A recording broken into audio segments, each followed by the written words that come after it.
Hello মিনাসান konnichiwa. আজকে আমরা nut এবং জেএলপিটিতে আসা কিছু গ্রামার টপিকস নিয়ে কথা বলবো। এখানে ৩টি গ্রামার টপিকস নিয়ে আমি কথা বলবো এবং সেগুলো সলভ করার চেষ্টা করব। এগুলো প্রায়শই নাট এবং জেএলপিটি এক্সামে আসে এবং আজকে আমি আপনাদেরকে দেখাবো যে কিভাবে কোশ্চেনের পয়েন্ট ধরে আপনারা অ্যান্সার করবেন এবং পয়েন্ট ধরে অ্যান্সার করলে হয় কি অ্যান্সার ভুল যাওয়ার সম্ভাবনা খুব কম থাকে। কোশ্চেন পয়েন্টটি যদি আপনি ধরতে পারেন তাহলে খুব তাড়াতাড়ি কোশ্চেন সলভ করতে পারবেন। অনেকে দেখি আমি যে এক্সাম হলে সময় নিয়ে টেনশন করে। তো আপনারা একটা কথা বলে রাখি যে যখন আপনি কোশ্চেনের পয়েন্ট ধরতে পারবেন এবং পয়েন্ট অনুযায়ী অ্যান্সার করবেন তখন দেখবেন যে নির্ধারিত যে সময় আছে তার অনেক আগেই আপনার এক্সাম শেষ হয়ে যাবে। তো চলেন আমরা শুরু করে দিই। এক নাম্বারটা হচ্ছে সিসানওয়া বিউকি ড্যাশ গাক্কো ইয়াসুমিমাস্তা, মানে সিসান অসুস্থ ড্যাশ গাক্কো ইয়াসুমি মাস্তা, মানে স্কুলে যায়নি। তো এখানে একটা জিনিস মনে রাখবেন যে বিউকির পরে ড্যাশ আছে। তো এখানে একটা জিনিস আপনাদের বলে দেই আমি, শর্টকাট যে নিয়মটা এখানে যে পয়েন্ট আছে সেটা হচ্ছে যে বিউকির পর যে গ্যাপটা আছে সেখানে। তো আপনাদের একটা জিনিস শর্টকাট ট্রিক্স আমি শিখিয়ে দিই যে কোনো কিছুর কারণে যদি কোনো কিছু না করা হয় তাহলে যে মানে যেটির কারণে না করা হয় তারপরে ডে পার্টিকেল বসে। এখানে দেখেন যে বিউকি মানে কি অসুস্থ, গাক্কো ইয়েসুমি মাস্তা অসুস্থ বলে সে বিদ্যালয়ে যায়নি বা বিদ্যালয় থেকে ছুটি নিয়েছে। তো এখানে কি অসুস্থতার কারণে বুঝাইছে না? তো কোনো কিছুর কারণে যদি কোনো কিছু না করা হয়, যেটির কারণে না করা হয় তারপরে ডে পার্টিকেল বসে। তো অসুস্থতার কারণে যেহেতু সে স্কুলে যায়নি বা স্কুল থেকে ছুটি নিয়েছে, যার কারণে বিউকির পরে ডে পার্টিকেল বসবে। তো অ্যান্সার হবে ডে পার্টিকেল। ২ নম্বর গা পার্টিকেল অ্যান্সার হবে না, নি পার্টিকেলও হবে না, এ পার্টিকেলও হবে না। আশা করি আপনারা বুঝতে পেরেছেন। দেন ২ নাম্বারটা হচ্ছে ওয়াতাশি ওয়া আতারাশি তোকেই ড্যাশ হোশি দেশ। এই যে আপনাদেরকে একটু আগেই বললাম যে কোশ্চেনের পয়েন্ট ধরতে পারলে অ্যান্সার করতে সময় লাগবে না।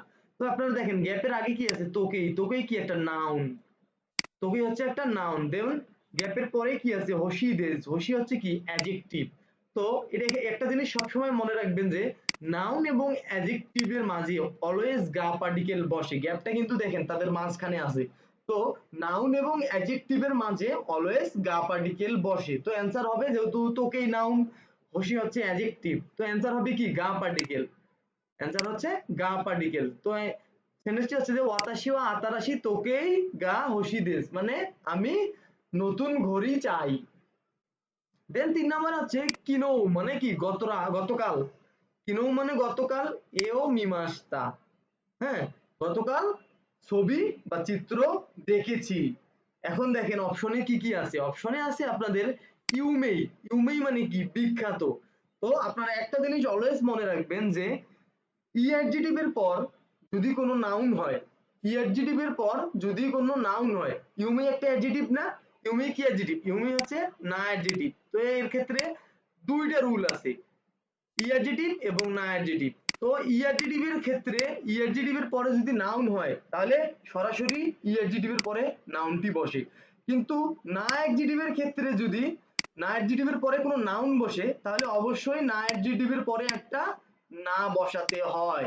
তো এখানে দেখেন এখানে কিনোর পর একটা অ্যাডজেক্টিভ বসবে।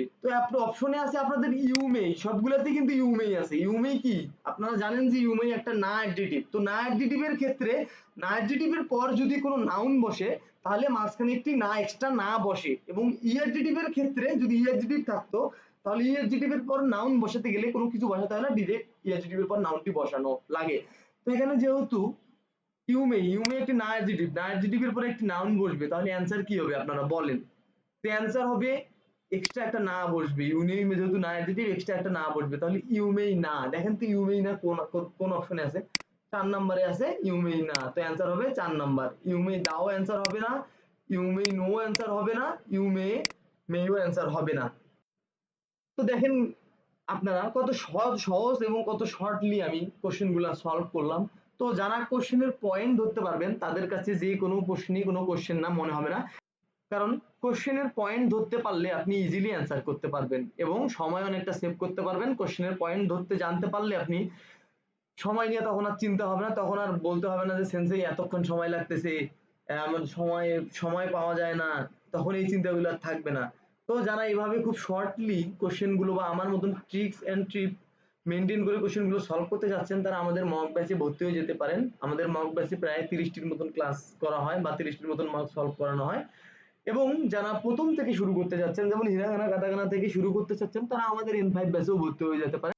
এবং যারা আমাদের N5 এবং মক ব্যাচে ভর্তি হতে আগ্রহী, তারা আমাদের হোয়াটসঅ্যাপ নাম্বারে যোগাযোগ করবেন অথবা আমাদের ফেসবুক পেজে নক করবেন। আশা করি 3টি গ্রামারই আপনারা খুব ভালোভাবে বুঝতে পেরেছেন। আজকে এ পর্যন্তই ছিল। ভালো থাকবেন, সুস্থ থাকবেন। আল্লাহ হাফেজ।